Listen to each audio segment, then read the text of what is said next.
RSF aurait découvert des symboles nazis dans l'armée ukrainienne. RSF se féliciterait de l'arrêt de l'aide au développement américain parce que cela permettrait de couper le sifflet aux médias ukrainiens de propagande. Et à chaque fois, donc, on utilise l'identité des médias, on utilise un récit qui est favorable au Kremlin et aussi on cherche à décrédibiliser RSF et son action.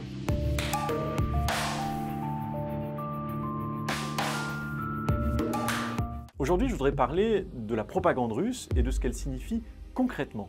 Et je vais prendre un exemple qui est un exemple qui a touché RSF et qui m'a touché personnellement.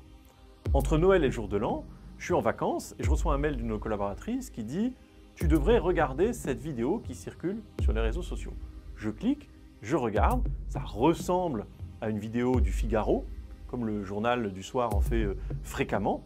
Et là, je vois qu'on y apprend que RSF a perdu un procès face à Twitter, qu'une amende colossale nous aurait été infligée, et par conséquent, déprimé, désespéré, j'aurais tenté de mettre fin à mes jours.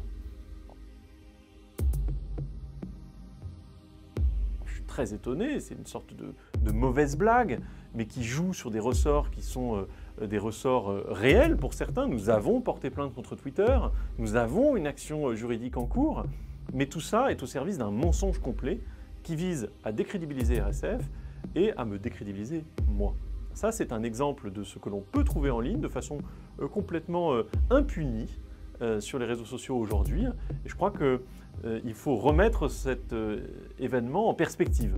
RSF a fait l'objet depuis 6 mois de 6 vidéos de ce type-là, des vidéos qui ont circulé sur Telegram, sur X, mais également sur Blue Sky, des vidéos qui utilisent l'identité visuelle et le logo souvent de médias légitimes d'information, de médias établis, identifiables, qui utilisent des récits qui sont évidemment des récits en faveur des intérêts du Kremlin. Ça passe par un post, 2 posts, 3 posts, ça glisse d'un compte qui n'a pas beaucoup de followers à celui du porte-parole ou de la porte-parole du ministère des Affaires étrangères russe, ça passe par des comptes d'ambassades russes à l'étranger, et donc c'est une campagne de désinformation digne de ce nom. Cette campagne, elle s'appelle Matrioshka, comme l'a montré Viginum, l'agence de vigilance numérique contre les ingérences digitales qui a été construite par la France.